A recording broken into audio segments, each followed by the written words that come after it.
हर हर महादेव। 7 जून 2026 रविवार ज्येष्ठ मल मास कृष्ण पक्ष सप्तमी रात्रि 3 घंटा 36 मिनिट समय पर्यंत रहिबो। नक्षत्र धनिष्ठा नक्षत्र दिन 8 घंटा 50 मिनिट समय पर्यंत रहिबो। सूर्योदय 5 घंटा 11 मिनिट, सूर्यास्त 6 घंटा 20 मिनिट, चंद्रोदय 12 घंटा 18 मिनिट, चंद्रास्त 12 घंटा 18 मिनिट। जमगंड 12 घंटा 25 मिनिट रु 2 घंटा 6 मिनिट, कुलिका काल 3 घंटा 46 मिनिट रु 5 घंटा 26 मिनिट, दुर्मुहूर्त 5 घंटा 19 मिनिट रु 6 घंटा 13 मिनिट, शुभ काल अभिजित मुहूर्त 11 घंटा 58 मिनिट रु 12 घंटा 52 मिनिट, अमृत काल 1 घंटा 35 मिनिट रु 3 घंटा 16 मिनिट, ब्रह्म मुहूर्त 4 घंटा 8 मिनिट रु 4 घंटा 56 मिनिट। 7 जून 2026 रविवार राहु संध्या 5 घंटा 26 मिनिट रु 7 घंटा 6 मिनिट पर्यंत रहिबो। चंद्रमा कुंभ राशि रे गोचर करुछंती। मेष राशि सूर्यदेवଙ୍କ गोचर प्रभाव एही समय रे सूर्यदेव वृष राशि रे अवस्थान करी मेष राशि रो द्वितीय भाव रे गोचर करुछंती। एहा धन परिवार वाणी एवं संचय सह जड़ित भाव होइतिबारु आर्थिक विषय रे अधिक ध्यान देबाकू पड़ी पारे। पारिवारिक दायित्व मध्य बढ़िबो। धन आय रे वृद्धिर सुयोग मिलिबो। अटकीथिबा धन प्राप्त हेबार संभावना रहिछि। तेबे अनावश्यक खर्च एवं अहंकार वशतः आर्थिक निष्पत्ति नेबारु दूरै रुहंतु। क्यारियर कार्यक्षेत्र रे नेतृत्व क्षमता बढ़िबो। सरकारी क्षेत्र प्रशासन एवं परिचालन सह जड़ित व्यक्ति माने लाभ पाई पारंते। उच्च अधिकारी सह संपर्क भल रखिबा आवश्यक। स्वास्थ्य साधारणतः भल रहिबो। तेबे आखि मुंड बिंदा किंबा अधिक गरम जनित समस्या प्रति सतर्क रहंतु। संतुलित खाद्य एवं पर्याप्त पानी पीवा लाभदायक हेबो।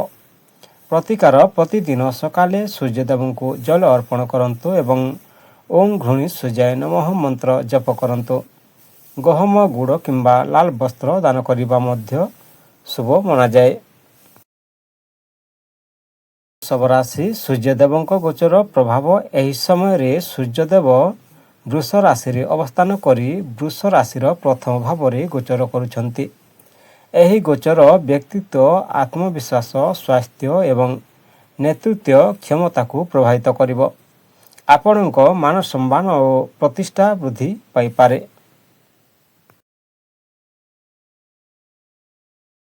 धन आर्थिक दिगरे धीरे धीरे सुधार देखा जीवो। निज परिश्रम और प्रयास द्वारा धन लाभर सुयोग मिलिबो। तेबे अहंकार किंबा तोरा हुड़ारे निया जाउथिबा आर्थिक निष्पत्ति दूरे रुहंतु। क्यारियर कार्यक्षेत्र रे नेतृत्व क्षमता एवं आत्मविश्वास बढ़िबो। उच्च अधिकारी प्रशंसा मिली पारे। नूतन दायित्व एवं पदोन्नतिर संभावना रहिछि। स्वास्थ्य साधारणतः भल रहिबो। तेबे अधिक गरम मुंडबिंदा किंबा आखि संबंधी छोट घाट समस्या प्रति सतर्क रहंतु। संतुलित खाद्य एवं नियमित व्यायाम उपकारी हेबो। प्रतिकार प्रतिदिन सकाले सूर्यदेव को जल अर्पण करंतु एवं ओम घृणी सूर्याय नमः मंत्र जप करंतु। रविवार दिन गहम गुड़ किंबा तंबार वस्तु दान करंतु। मिथुन राशि सूर्यदेवଙ୍କ गोचर प्रभाव एही समय रे सूर्यदेव वृष राशि रे अवस्थान करी मिथुन राशि रो द्वादश भाव रे गोचर करुछंती। एही गोचर व्यय विदेश आध्यात्मिकता एवं एकांत सह जड़ित थिबारो किछि क्षेत्र रे धैर्य और संयमर आवश्यकता रहिबो। मन आध्यात्मिक कार्य और आत्मचिंतन दिगरे आकर्षित हेबो। धन अनावश्यक खर्च बढ़िबो। तेणु आर्थिक योजना करी चलिबा भल हेबो। विदेश किंबा दूरस्थ स्थान सह जड़ित कार्य लाभ मिलिबो। କ୍ୟାରିୟର କାର୍ଯ୍ୟକ୍ଷେତ୍ରରେ ପରଦା ପଛରେ କରାଯାଉଥିବା ପରିଶ୍ରମ ଫଳ ମିଳିବ। ବିଦେଶୀ ସଂସ୍ଥା, ହସ୍ପିଟାଲ, ଗବେଷଣା କିମ୍ବା ଆଧ୍ୟାତ୍ମିକ କ୍ଷେତ୍ର ସହ ଜଡ଼ିତ ବ୍ୟକ୍ତିମାନେ ବିଶେଷ ଲାଭ ପାଇପାରନ୍ତି। ସ୍ୱାସ୍ଥ୍ୟ, ନିଦ୍ରାର ଅଭାବ, ମାନସିକ ଚାପ କିମ୍ବା ଆଖି ସମ୍ବନ୍ଧୀୟ ଛୋଟଘାଟ ସମସ୍ୟା ଦେଖାଦେଇପାରେ। ନିୟମିତ ଯୋଗ, ଧ୍ୟାନ ଏବଂ ପର୍ଯ୍ୟାପ୍ତ ବିଶ୍ରାମ ଉପକାରୀ ହେବ। ପ୍ରତିକାର: ପ୍ରତିଦିନ ସକାଳେ ସୂର୍ଯ୍ୟଦେବଙ୍କୁ ଜଳ ଅର୍ପଣ କରନ୍ତୁ ଏବଂ ଓଁ ଘୃଣୀ ସୂର୍ଯ୍ୟାୟ ନମଃ ମନ୍ତ୍ର ଜପ କରନ୍ତୁ। ରବିବାର ଦିନ ଗହମ, ଗୁଡ଼ କିମ୍ବା ଲାଲ ବସ୍ତୁ ଦାନ କରନ୍ତୁ। କର୍କଟ ରାଶି, ସୂର୍ଯ୍ୟଦେବଙ୍କ ଗୋଚର ପ୍ରଭାବ। ଏହି ସମୟରେ ସୂର୍ଯ୍ୟଦେବ ବୃଷ ରାଶିରେ ଅବସ୍ଥାନ କରି କର୍କଟ ରାଶିର ଏକାଦଶ ଭାବରେ ଗୋଚର କରୁଛନ୍ତି। ଏହି ଗୋଚର ଆୟ, ଲାଭ, ମିତ୍ର, ଇଚ୍ଛା ପୂରଣ ଏବଂ ସାମାଜିକ ପ୍ରତିଷ୍ଠା ସହ ସମ୍ବନ୍ଧିତ ରହିବାରୁ ଏହା ଏକ ଶୁଭ ଗୋଚର ଭାବେ ଗଣାଯାଏ। ଆପଣଙ୍କ ପ୍ରୟାସର ଫଳ ମିଳିବାର ସମ୍ଭାବନା ରହିଛି। ଧନ ଆୟରେ ବୃଦ୍ଧି ହୋଇପାରେ। ପୁରୁଣା ନିବେଶ କିମ୍ବା ଅଟକିଥିବା ଧନରୁ ଲାଭ ମିଳିବ। ମିତ୍ର କିମ୍ବା ପ୍ରଭାବଶାଳୀ ବ୍ୟକ୍ତିଙ୍କ ସହଯୋଗ ମିଳିବ। କ୍ୟାରିୟର କାର୍ଯ୍ୟକ୍ଷେତ୍ରରେ ଉନ୍ନତି ଏବଂ ଲାଭର ସୁଯୋଗ ମିଳିବ। ଉଚ୍ଚ ଅଧିକାରୀ ଏବଂ ସହକର୍ମୀଙ୍କ ସହଯୋଗ ମିଳିବ। ନୂତନ ପ୍ରକଳ୍ପ କିମ୍ବା ବ୍ୟବସାୟିକ ସୁଯୋଗରୁ ଲାଭ ହୋଇପାରେ।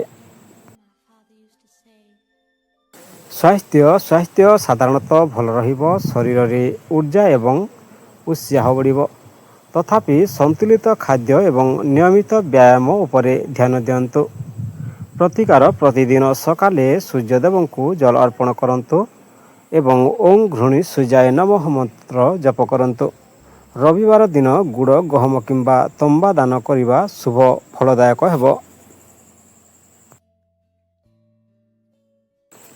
ସିଂହ ରାଶି, ସୂର୍ଯ୍ୟଦେବଙ୍କ ଗୋଚର ପ୍ରଭାବ। ଏହି ସମୟରେ ସୂର୍ଯ୍ୟଦେବ ବୃଷ ରାଶିରେ ଅବସ୍ଥାନ କରି ସିଂହ ରାଶିର ଦଶମ ଭାବରେ ଗୋଚର କରୁଛନ୍ତି। ଦଶମ ଭାବ କର୍ମ, ପଦ ପ୍ରତିଷ୍ଠା ଏବଂ ବ୍ୟବସାୟରେ ଭାବ ହୋଇଥିବାରୁ ଏହି ଗୋଚର ସିଂହ ରାଶି ପାଇଁ ବହୁତ ଶୁଭ ମନାଯାଏ। କାର୍ଯ୍ୟକ୍ଷେତ୍ରରେ ମାନ ସମ୍ମାନ ଓ ନେତୃତ୍ୱ କ୍ଷମତା ବୃଦ୍ଧି ପାଇପାରେ।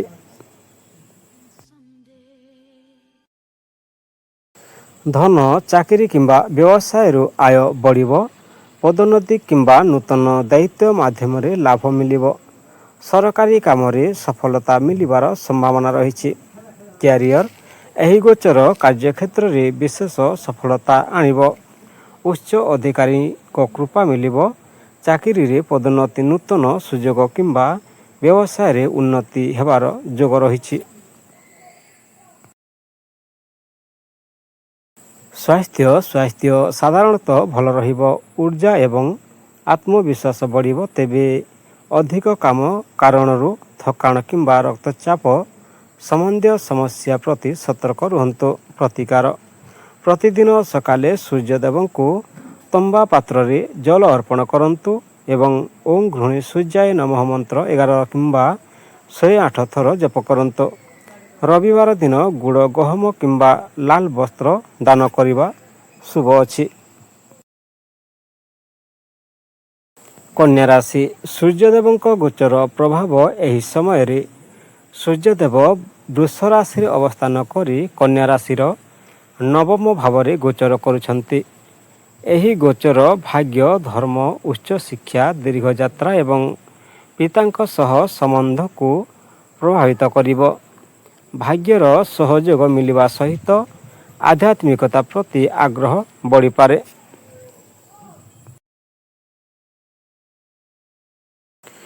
ଧନ, ଆର୍ଥିକ କ୍ଷେତ୍ରରେ ଉନ୍ନତିର ଭଲ ସମ୍ଭାବନା ରହିଛି। ଦୂରଯାତ୍ରା, ବିଦେଶ କିମ୍ବା ଉଚ୍ଚ ଶିକ୍ଷା ସହ ଜଡ଼ିତ କାର୍ଯ୍ୟରୁ ଲାଭ ମିଳିବ। ପୁରୁଣା ପ୍ରୟାସର ସୁଫଳ ମଧ୍ୟ ପ୍ରାପ୍ତ ହୋଇପାରେ। କ୍ୟାରିୟର କାର୍ଯ୍ୟକ୍ଷେତ୍ରରେ ଭାଗ୍ୟର ସମର୍ଥନ ମିଳିବ। ଉଚ୍ଚ ଅଧିକାରୀଙ୍କ ସହଯୋଗ ଏବଂ ନୂତନ ସୁଯୋଗ ପ୍ରାପ୍ତ ହୋଇପାରେ। ଶିକ୍ଷା, ଆଇନ, ପ୍ରଶାସନ ଏବଂ ଧାର୍ମିକ କ୍ଷେତ୍ରରେ ସହ ଜଡ଼ିତ ଲୋକଙ୍କୁ ଶୁଭ ଫଳ ମିଳିବ। ସ୍ୱାସ୍ଥ୍ୟ ସାଧାରଣତଃ ଭଲ ରହିବ। ଶରୀରରେ ଉର୍ଜା ଓ ଉତ୍ସାହ ବଢ଼ିବ। ତେବେ ଦୀର୍ଘଯାତ୍ରା ସମୟରେ ଖାଦ୍ୟ ଓ ବିଶ୍ରାମ ପ୍ରତି ଧ୍ୟାନ ଦେବା ଆବଶ୍ୟକ। ପ୍ରତିକାର ପ୍ରତିଦିନ ସକାଳେ ସୂର୍ଯ୍ୟଦେବଙ୍କୁ ଜଳ ଅର୍ପଣ କରନ୍ତୁ ଏବଂ ଓଁ ଘୃଣୀ ସୂର୍ଯ୍ୟାୟ ନମଃ ମନ୍ତ୍ର ଜପ କରନ୍ତୁ। ରବିବାର ଦିନ ଗୁଡ଼ ଗହମ କିମ୍ବା ତମ୍ବା ଦାନ କରନ୍ତୁ। ଶୁଭ ଫଳଦାୟକ ହେବ। ତୁଲା ରାଶି, ବିଛା ରାଶି, ଧନୁ ରାଶି, ମକର ରାଶି, କୁମ୍ଭ ରାଶି, ମୀନ ରାଶି ଦେଖିବା ପାଇଁ ପାର୍ଟ 2 ଭିଡ଼ିଓକୁ କ୍ଲିକ୍ କରନ୍ତୁ। ଭିଡ଼ିଓକୁ ଶେଷ ପର୍ଯ୍ୟନ୍ତ ଦେଖିଥିବାରୁ ଧନ୍ୟବାଦ। ହର ହର ମହାଦେବ, ବନ୍ଦେ ମାତାରାମ।